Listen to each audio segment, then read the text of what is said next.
Assalamualaikum dan salam sejahtera. Salam Malaysia Madani, salam IPGM Penerajuk Kecemerlangan Pendidikan Guru bertaraf dunia, salam IPC KPT Kualiti Dinamik dan Keunggulan. Nama saya Nur Nabila Natasha binti Muhammad Noor yang berusaha Dr. Nur Laila binti Mat Zain selaku tenaga pengajar dan rakan-rakan yang dikasihi sekalian.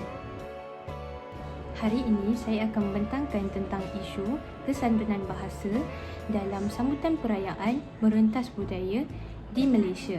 Seperti mana yang kita tahu, Malaysia merupakan sebuah negara majmuk yang terdiri daripada pelbagai kaum, agama dan juga budaya. Antara perayaan utama yang disambut oleh masyarakat di negara kita ialah Hari Raya Aidilfitri, Tahun Baru Cina dan juga Deepavali. Kepelbagaian ini dapat mencerminkan keunikan Malaysia.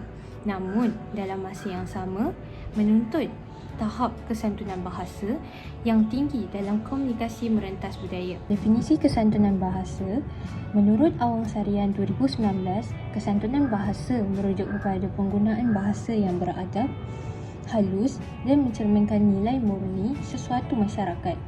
Hal ini menunjukkan bahawa bahasa bukan sekadar alat komunikasi, tetapi juga lambang kepribadian dan identiti budaya. Dalam konteks sambutan perayaan, kesantunan bahasa ini dilihat melalui ucapan dan cara berinteraksi.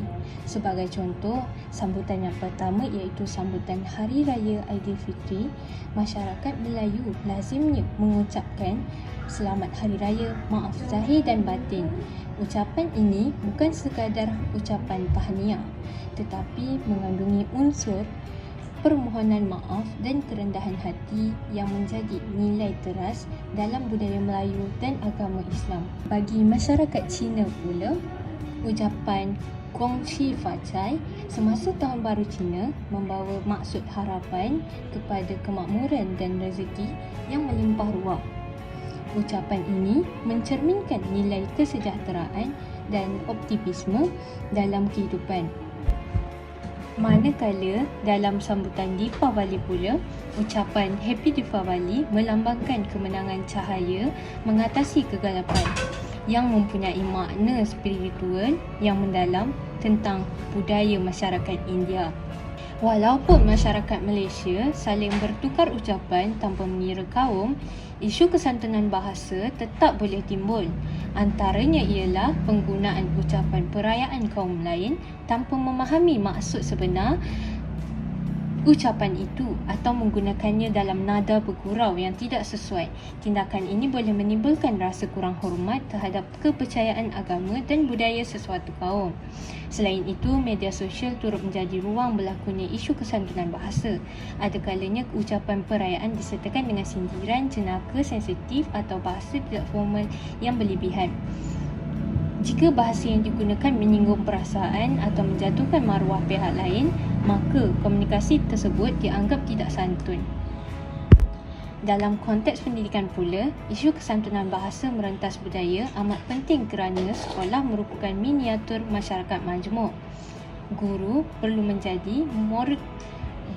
menjadi model komunikasi yang berhemah, manakala murid perlu dididik agar menghormati perayaan dan budaya rakan-rakan mereka. Kegagalan memahami sensitiviti budaya boleh menjejaskan hubungan sosial dan perpaduan dalam kalangan pelajar. Sebagai langkah penambahbaikan, pendidikan kesantunan bahasa perlu diterapkan secara sistematik melalui aktiviti sambutan perayaan di sekolah. Program silang budaya seperti ini boleh membantu murid untuk memahami makna sebenar ucapan dan simbol perayaan. Selain itu, literasi media sosial yang beretika juga perlu diberi penekanan agar generasi muda lebih bertanggungjawab dalam penggunaan bahasa. Kesimpulannya, kesantunan bahasa dalam sambutan perayaan merentas budaya merupakan elemen yang penting dalam membina keharmonian masyarakat majmuk di Malaysia. Penggunaan bahasa yang sopan, beradab dan sensitif terhadap nilai budaya serta agama sesuatu kaum dapat mengelakkan salah faham dan konflik sosial. Dalam konteks pendidikan pula, penguasaan kesantunan membantu membentuk murid yang berakhlak, menghormati kepelbagaian dan mampu berinteraksi secara secara matang dalam masyarakat pelbagai budaya. Oleh itu, kesantunan bahasa bukan sekadar aspek komunikasi tetapi menjadi asas kepada perpaduan dan kestabilan negara.